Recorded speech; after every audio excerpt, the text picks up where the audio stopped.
Good turnaround Tuesday, Warriors. Want everyone to spread the word about F.A.C.E. so we could prepare as many people as possible for some historic moves everywhere.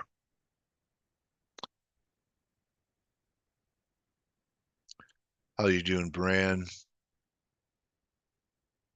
I know there's so much action, I should hurry up. Hi, Glenn, AJ, James.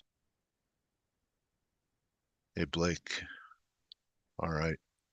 I was looking at this. Now, true bull markets are supposedly, could be, maybe it doesn't matter anymore, led by silver, by the white metals, by the white stuff. And I know guys that say when this bull market's, getting closer to completing, they're talking about 40. Gosh, everything looks like this, like the Canadian and everything. We have all these large rectangles in a lot of markets, don't we? Have you noticed that, Blake? I mean, this looks like the Canadian. What's that, Dale? Oh, I'm just saying this gold-silver ratio looks a lot like the Canadian. Big sideways ranges, distribution. Here's the NOK, same thing. Yeah, sometimes when you get one formation, they pop up everywhere. So Yeah, well, I do think we're in a consolidation phase. I mean, and let's not forget it. We're the last, like, this is the last couple weeks of summer for a lot of people. So, to get this consolidation right now makes sense to me anyway. yeah, okay. Dale? Yes, Ryan, how are you? Yeah, hi, mate. I've got a quick question because this popped up on the Flow Show earlier. Someone was asking about the gold silver ratio. Is that an actual tradable spread? Yeah, it's a CFD. It's a CFD, is it? Okay. Yeah. So how would you trade that then? Would you trade it on the miners? Would you just trade it? What was your inputs for Well, trading that?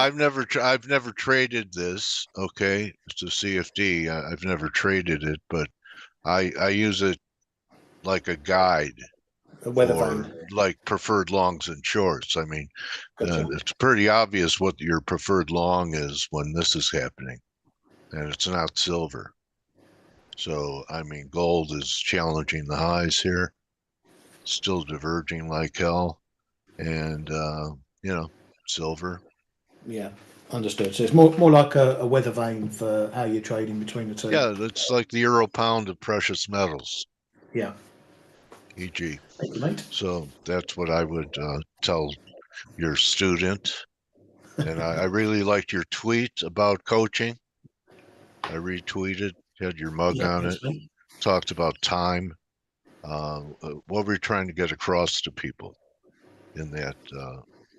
They were trying to squeeze in trades. Yeah, They were I've had a over trading. conversation. Yeah, I've had a few, or probably I think I've had about 4 conversations now with people in our chat room and elsewhere. Just a lot of people who part-time trade, they find it tough because they get up in the morning, they try and squeeze an hour in before work, and then look at their phone at lunchtime, then come home, have dinner, try and squeeze an hour in trading, and it's difficult to listen to the everyday noise, the news, and squeeze in trading. And people get frustrated Yeah. because they've got this hour and they want to trade. And I think it forces a lot of people to make trades they shouldn't be making. So we've been having a discussion just how to, if you're a part-time trader, how to trade your circumstances. And my advice is not to look at lower time frame charts. Don't trade off an hour, 15 minute. Go to a daily and a 4 hourly and a weekly. Trade off those, pick your levels. You may have to wait a bit longer, but you're looking for quality, not quantity.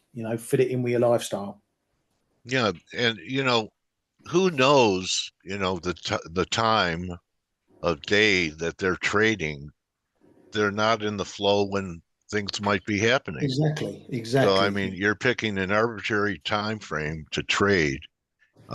You only have that time frame to trade, so you're pushed to do it. It's like almost like a FOMO, and Yeah.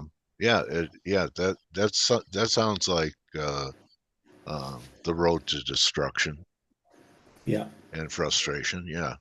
And So, squeezing in data points, when you don't know what the market's been doing before that data point, it's tough. I know it's tough for a lot of people, but there's ways around it. There's ways around it. You just got to adjust how the you trade. problem is we have great information that we didn't used to have. So it was easier to do that. I traded off dailies for years because Yeah, me too. I didn't have intraday charts Yeah, exactly the same, until mate. CQG. But for first 5 years or so in the business, it was all your charting was done by Oh hand. man, we used to look at charts at night, and then you just trade price action through the day.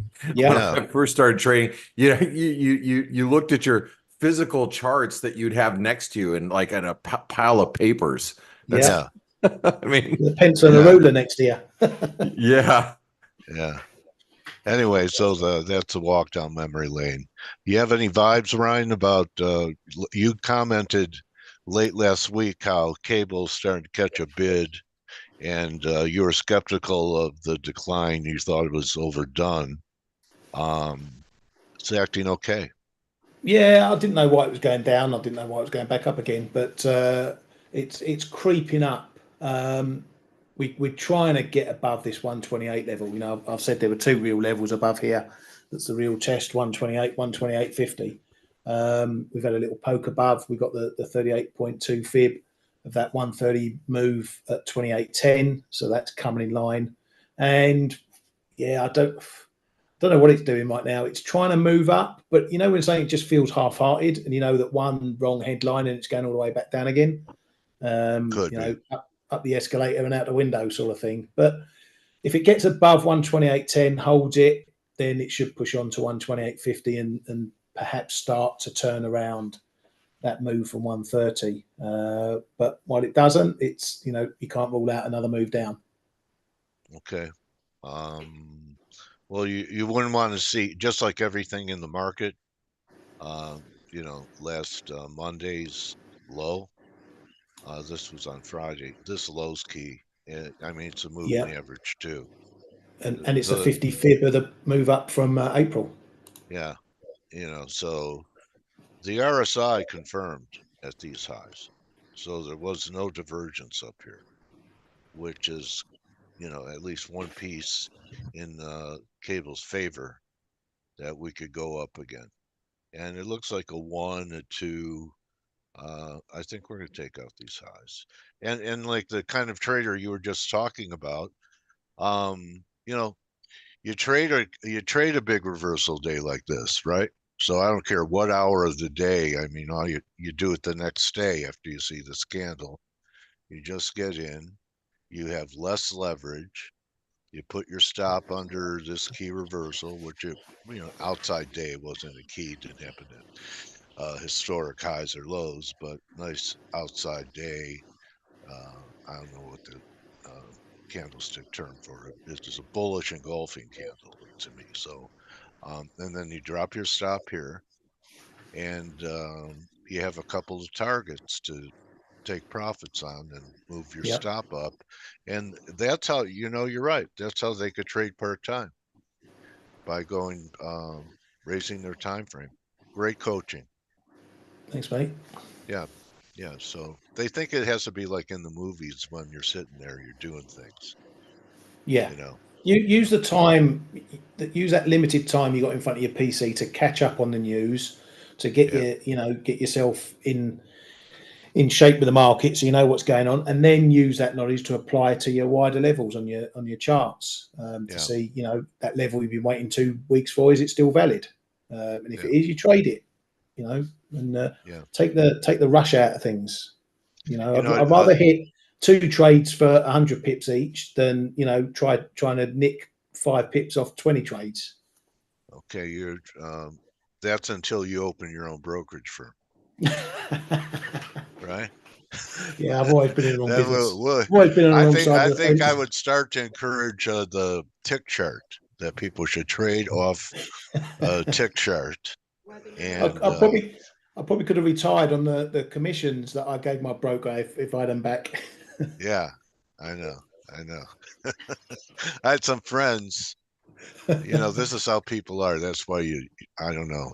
After that, I didn't do business with friends. So they had commodity accounts with me, and I'm trading grains for them and stuff, and I'm doing okay. And on the statements, it had commissions, right? And in Yeah. those days, you could charge $40, $50 a contract.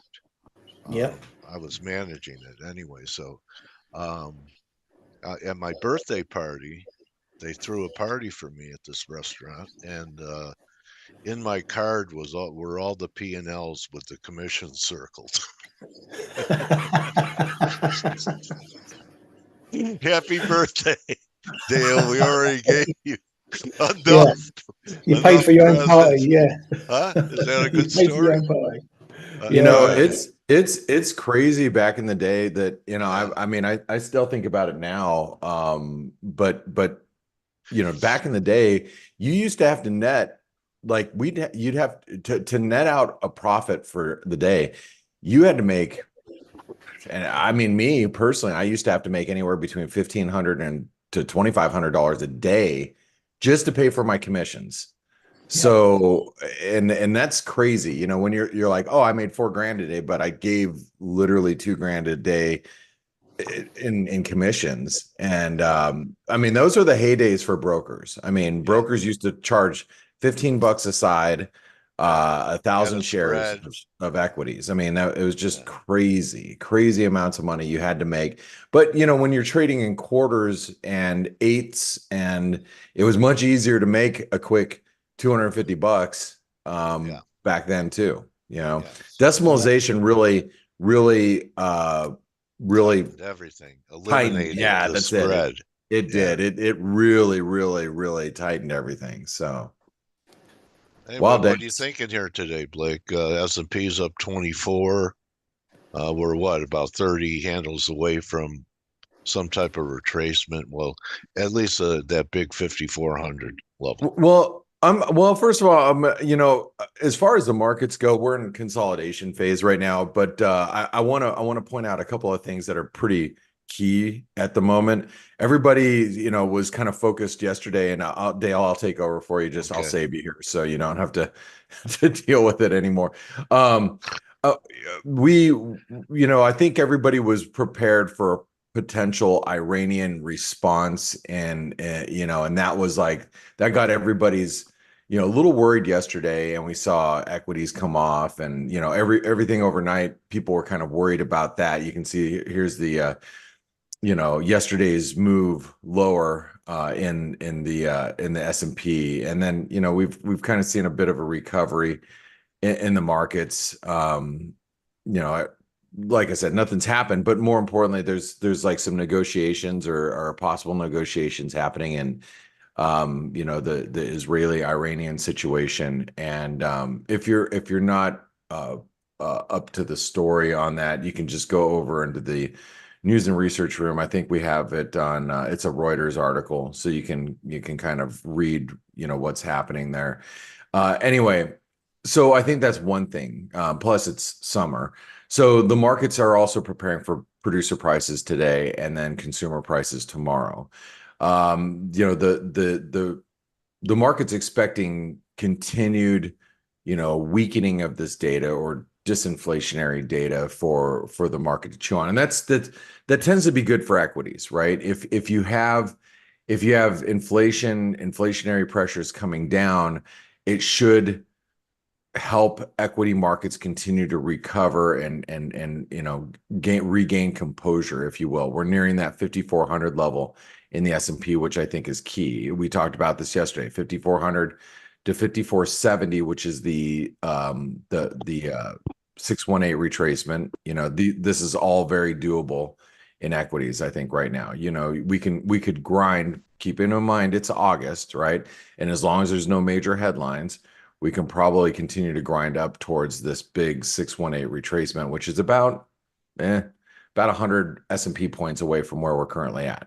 So that's a reality, especially if the data points come in today and tomorrow disinflationary. Now, the risk would be that inflation is a little stickier. than the market wants. That is going to firm up the dollar. You are going to see equity markets probably come under pressure if inflation doesn't improve.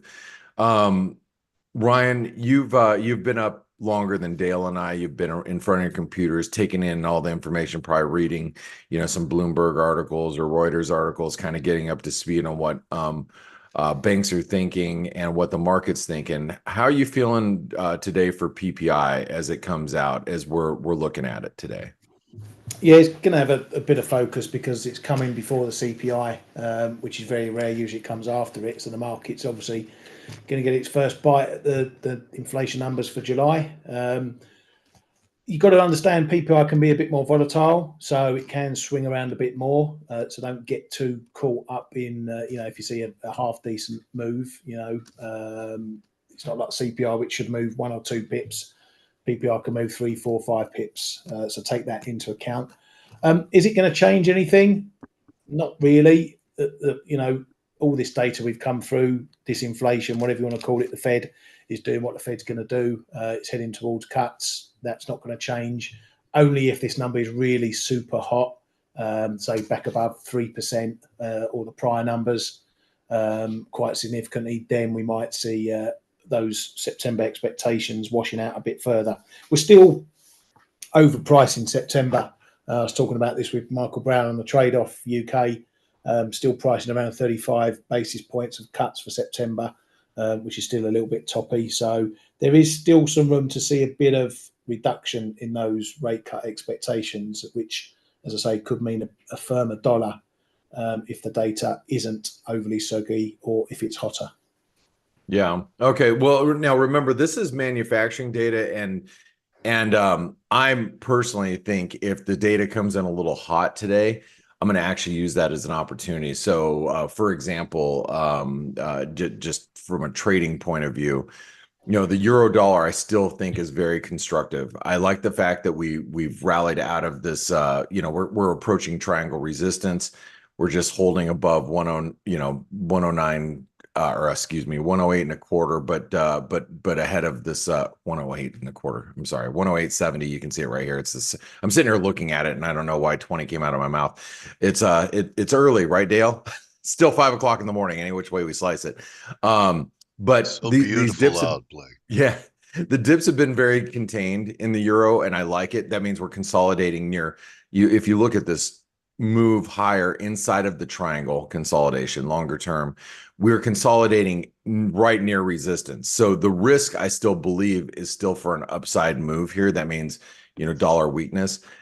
So any strong producer prices, I'll be looking for a dip in the euro. I actually had a euro dollar buy-in. I was telling everybody in the chat room, like if you're here in the general chat room, one of the things that I was saying this morning is I had orders to buy the euro around the 109 and 109.10, and I missed it by like 2 pips, because a lot of times I'll put orders in right up until when I wake up. So if a market will come to my price in European trade and trigger me, I'm willing to take it. I had some orders there at 109.10, and we dropped to 109.12, and then we bounced. I still would play the euro on the long side, meaning, I think CPI is going to be a little weaker, but producer prices could still be a little sticky. So I want to try to play into that. Ryan, do you have any strategy you're looking to employ today following the PPI? Yeah, I'm keeping an eye on gold. Okay. Not so much for the PPI, but just generally. We've obviously got this risk overhang happening, and there's a few of us in the room who would like to be shorting it up here, but because you got that risk issue hanging over us, if we get a headline from Iran or whatever, and it's bad, then you could see a 30, 50 pip quick spike. So there's no real risk reward, I feel, for trying shorts here. But if we get that headline and it's not as bad as made out, it's a bit of a for show headline, I'll be looking to sell a bit of gold. Otherwise, I'm going to watch that cable. Euro dollar, it's really doing not an awful lot, is it? What we got range today? 27 pips today range. So yeah, I think it's really tight. Yeah, there might for me, there's probably better value looking elsewhere. I know you've got your eye on the Kiwi as well with the RBNZ coming up too. That might be one because it's not a done deal whether they go unchanged or cut. Yeah, it's still up in the air, right? Yeah. I mean, about 50-50. And I need to point out, and I know we talked about this yesterday, but since the RBNZ will be between now and tomorrow's FA.C.E show, last week we had a very similar situation with Banxico, and Banxico cut rates by a quarter percent, and the peso actually strengthened. So so don't think that the RBNZ cuts rates, and yes, it is at resistance. I do think it'll fall, but it doesn't mean it has to. Just you got to watch price, especially those of you that are going to be around. Looks a lot like the Aussie. Yeah, I mean, we had bullish outside weeks. I mean, that's the thing about well, not No, they were reversal Kiwi, weeks, but the Aussie did. Yeah, the Aussie had a didn't it? Oh yeah, okay. Yeah, bullish outside week. That. I was looking to buy Yeah. dips this week. It's just we haven't seen a dip yet. That doesn't mean we won't. So It doesn't. Yeah. I mean, Iran could get a little feisty, and you know what I tweeted yesterday, Blake? And I haven't done anything this week so far. I know you probably have, but I said, tell yourself, wait for my levels. Tell yourself, wait for my levels. And then played a Tom Petty song. The waiting's the hardest part. But yeah, you're right. I bet that's what Ryan's telling people right now. Just wait for your levels. So we had a couple of weeks ago, and if you guys haven't applied yet for the Gelber Group, we had Tommy and Dave from the Gelber Group. Those guys have been, trading for them for like 20 years, and those guys are out of New York. And Tommy knows my friend Tommy that I traded with out of New York. He was out of our Greenwich office. Tommy and Tommy are really good friends, but Tommy is still one of the best young traders I've ever met. I think he's 40, around 40. He's got a couple kids.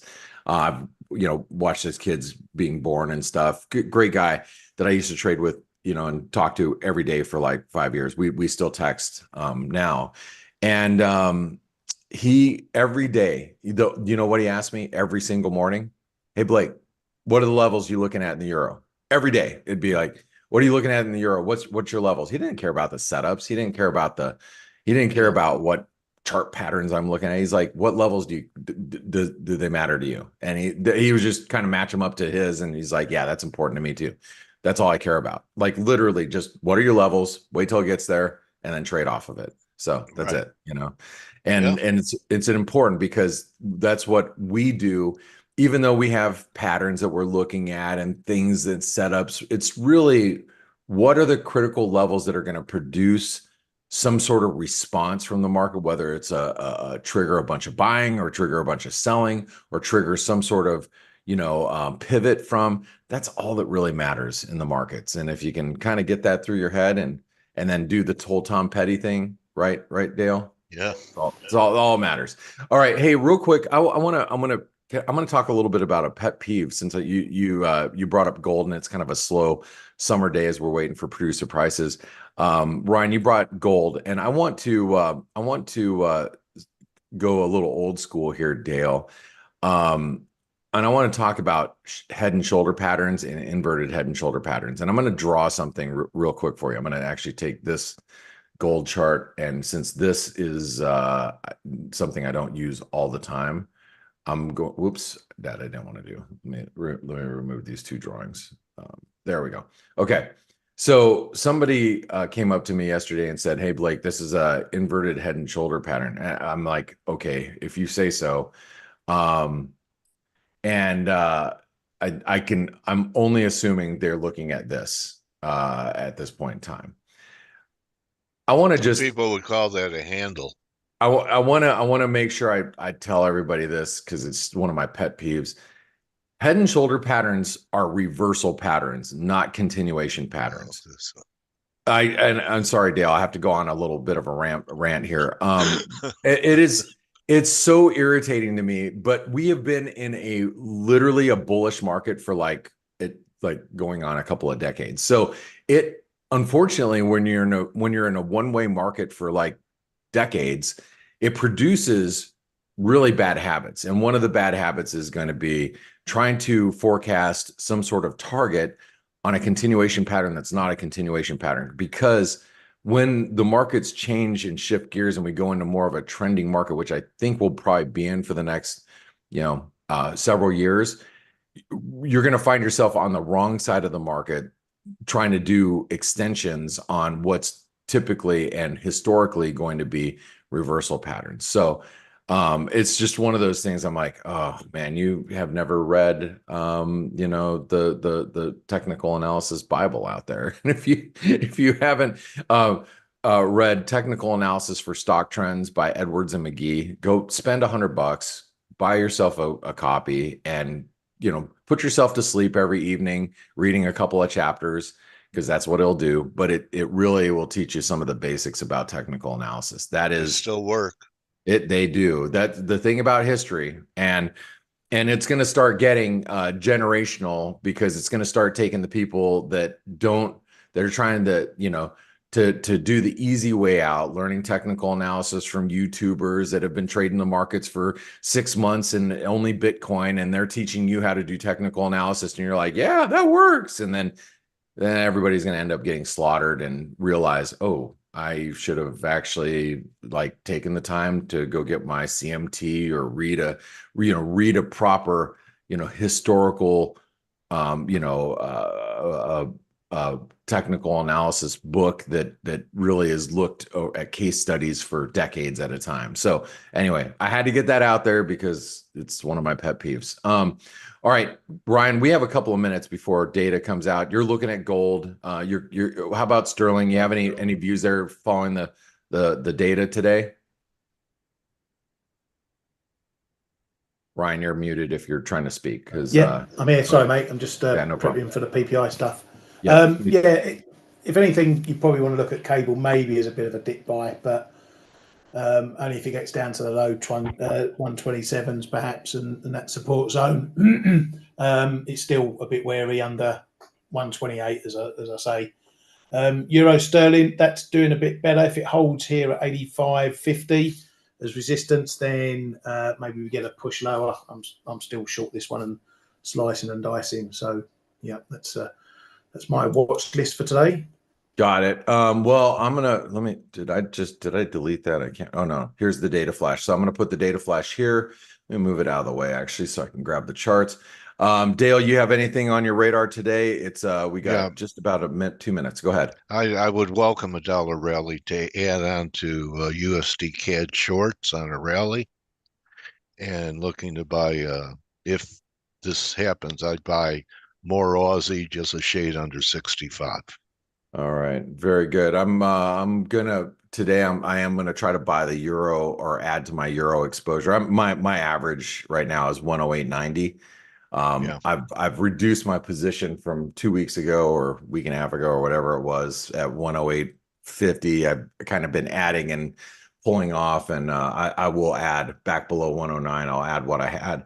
Also, I should note that Home Depot earnings came out. The stock is trading a little lower today as a result. Just a little heads up, because these are, between that, we got Walmart this week, we got Costco. We do have retail sales at the end of the week. A lot of these little numbers are, just all the health of the U.S. consumer that you need to be paying attention to as we navigate through the week. So producer prices, watch that core number. 3% is previous. Let's see. We come in below 3%, as Ryan was saying a little bit earlier. The dollar could take a little bit of a oomph out of it, but we put up another 3 handle, and it could give the dollar a little bit of a boost here. So there's all your data points. You can see some of the majors over here. We got S&P in the middle. Yields over to the right, and the dollar index to the left. So here we go. Data should be coming out in about 10 seconds. So stand by.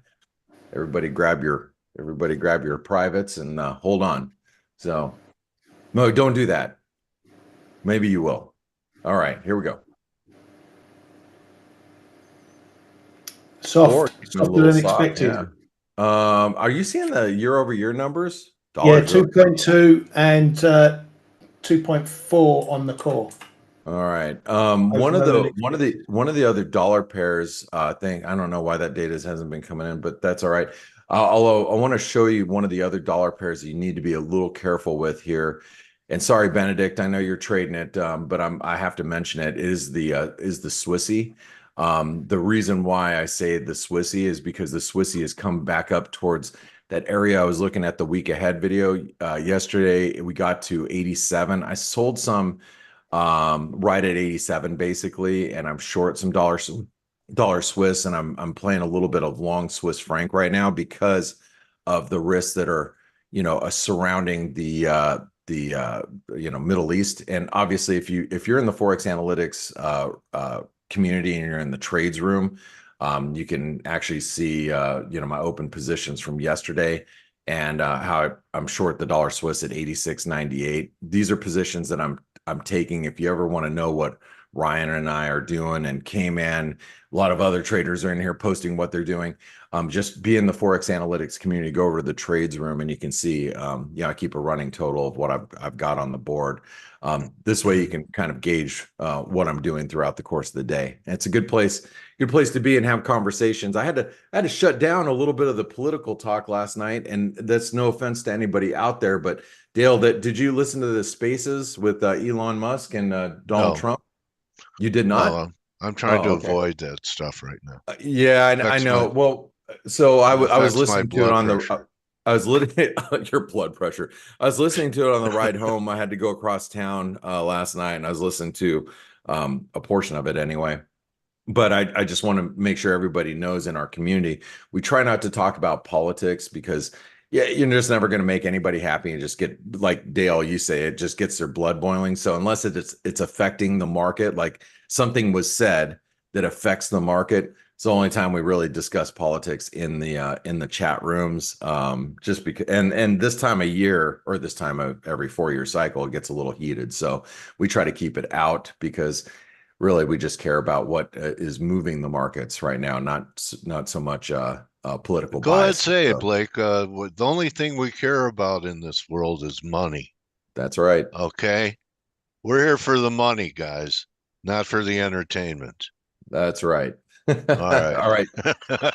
So hey, we got our favorite guest here today. We got Oh, Shy she's Girl. one of many. Not She, the, not well, the.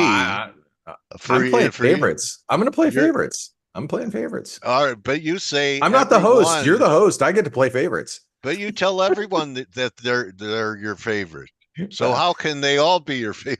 Well, for the day, Tracy is my Oh, favorite. queen for a Hey day, guys. Tracy Schuchart.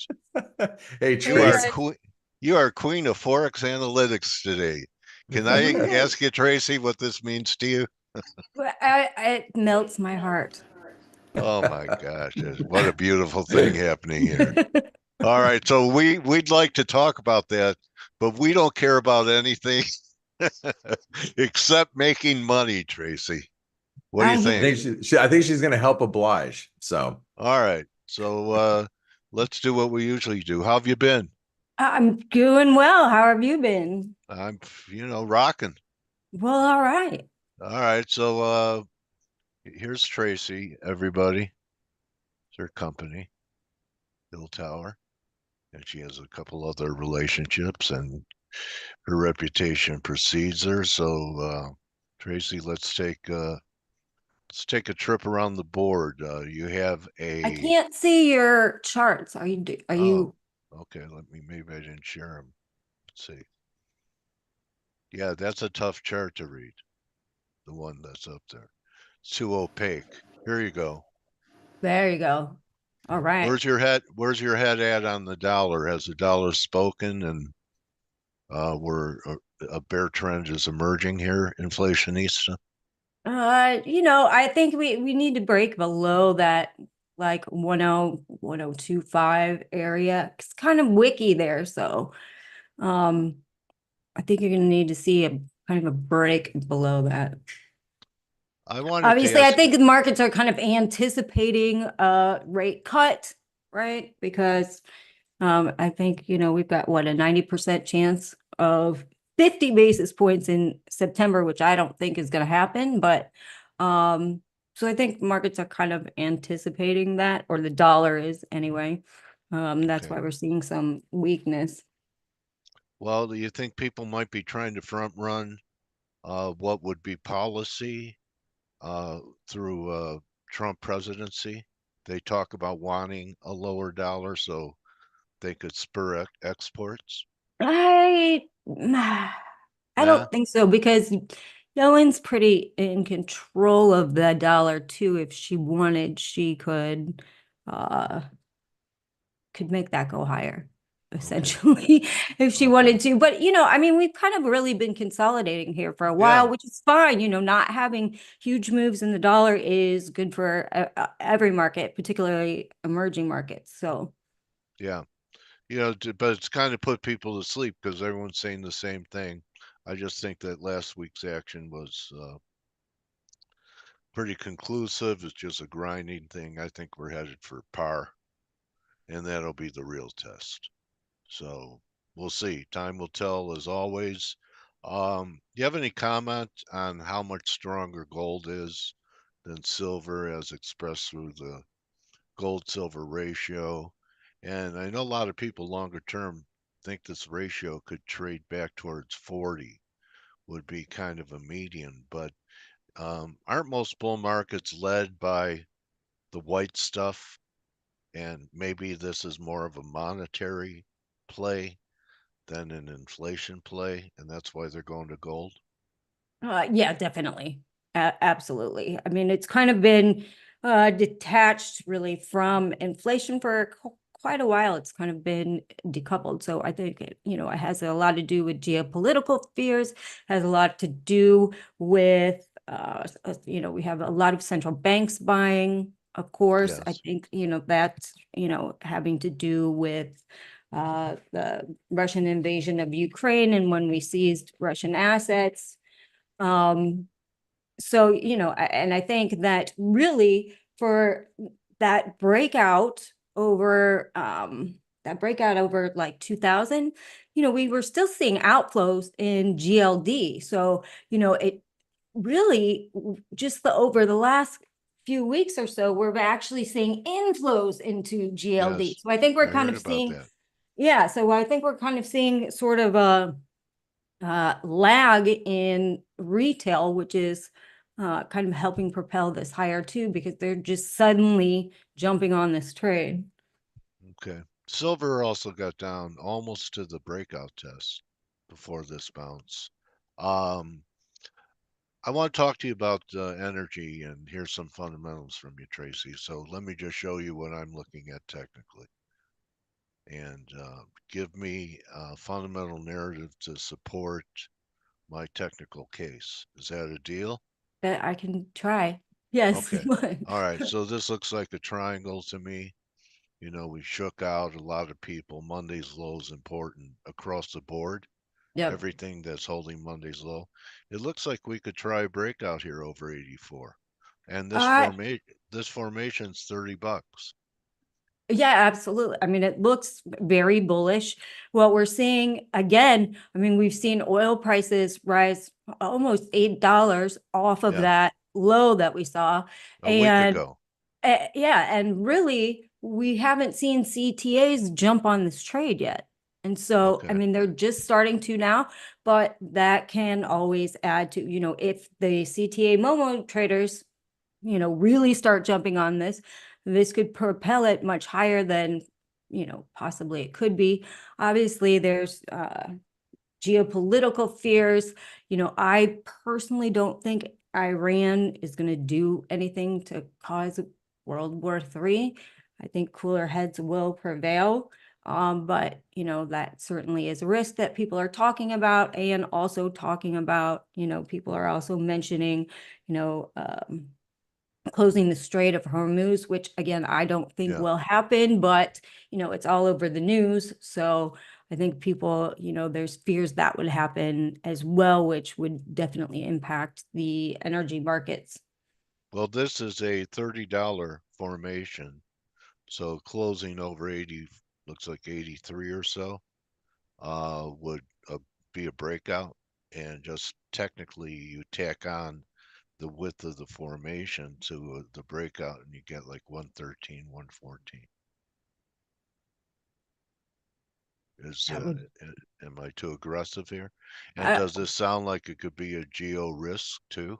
well, I think you would definitely have to see some major geopolitical risk for that to I mean, happen. even if they don't close the Fundamentally. strait, so if there's a kinetic thing happening, the Well, yeah, fear it will almost like be like closing it because it's a war zone now, whether well, it's being blocked or not, right. right? Oh, absolutely. I mean, there's definitely fears. Again, I'm hoping that cooler heads will prevail, because, that would just kick off a real disaster in the Middle East. Yeah, disaster everywhere. I don't know who's driving us there. Everyone says they don't want this war, but just read that we're sending a sub. We're Okay.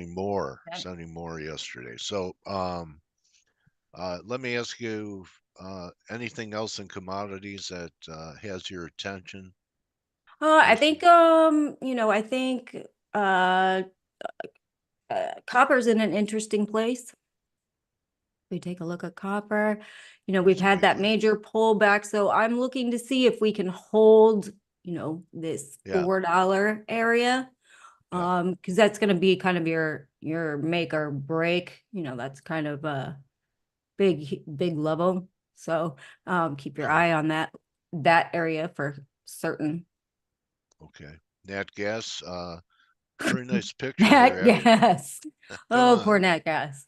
Um, One more low, one more low. Here's one, here's two, and we're gonna have a three drive to a bottom formation set up here.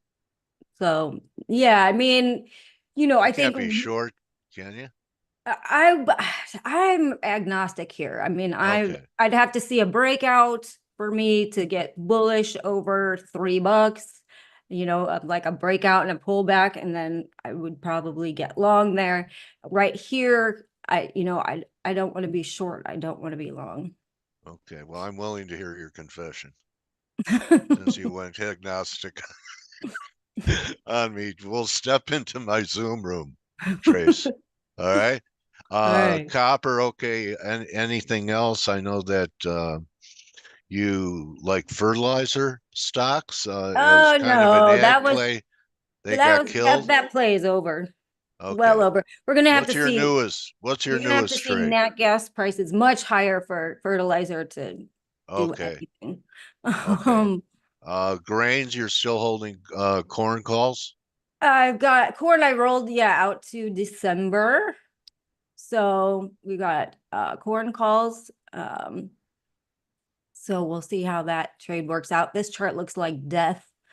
I know, A but weaker dollar I think would help the grains. yeah, And absolutely. and that, that's what I mean. If we really, yeah, that this is a pretty, I wouldn't be short this for sure.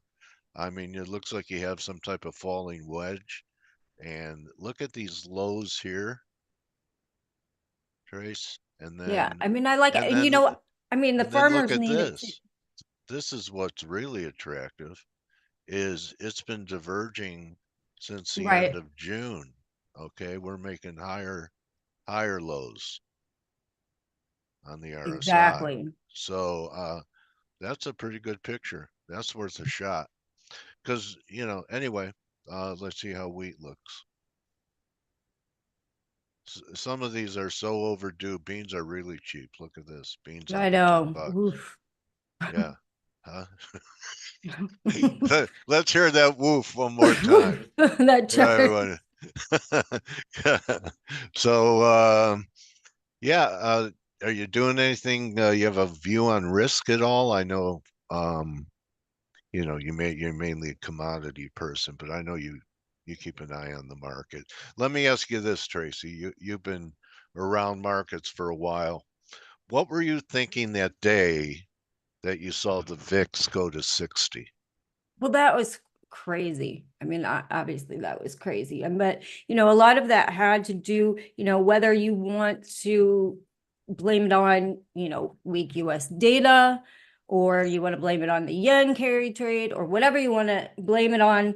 It all boils down to, it was a giant deleveraging event across every asset class. And so, yeah, that was kind of amazing. That Yeah, spike to well, I mean, that almost was really, 65, right? That you had was everyone on one side of the boat. People have been making a lot of money selling vol right. for And quite some that's what time now. happens when you get Yeah, the when you steamroller get came. squeezed out of the market. Yeah, but I don't know if they did because they brought it back down. I don't think they were making trades and a lot of stuff. I'd look into it as far as market functionality. It did not function.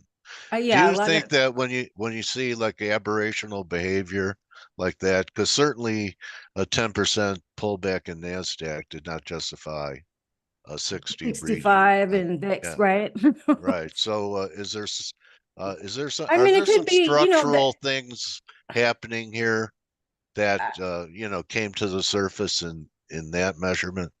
absolutely. But that's not the first time that we've seen issues with the Yeah, VIX. So, yeah. um, Not the right, first, probably not the last. And exactly. uh, so where do you want people to reach out to you, Trace? If you So, and of I course, seem to be able to wrap things up pretty quickly. I think we've covered I'm good. we I'm co fast like that. I am Oh, I too. like platinum. Let's take a look at platinum. Oh, okay, good, because it's underperformed for a long time. I Okay, know it's there's your been, daily. yeah, Yeah, we've had some nice moves that we've been able to catch. I still like, buying, if you can buy in the low 900s, and for, a move over 1,000, that's been a pretty solid trade over and yeah. over again. It's really been ranging. Okay, so you're range trading this. Yes, absolutely. One day it should break out. Do you One day, remember? You're probably I too mean, young. the fundamentals are there, right? The fundamentals Yeah, are there as far as, supply demand is concerned. It's just, it's it's not a lot just of, consolidating. yeah, Now I had to go back. Ryan's been making the point for traders they're trying to trade within a certain time window every day and work. But if you like use a telescope and then you see something like this, you should be favoring long side trades right. in platinum because of this move. And all it's done is correct mostly in time rather Yeah. than I mean, price. it's been a Yeah, pretty solid trade. Eventually it's going to, well, get a breakout, but in the meantime, play the range. It's yeah. been a nice trade. Do you remember, were you around when it used to trade at $1,000 premium over gold? Yes. Yeah, Isn't it? it's amazing, isn't it? I know. Those catalytic converters, I guess they're important. They are. Well, and Yeah, you also have, even if, platinum's important to the,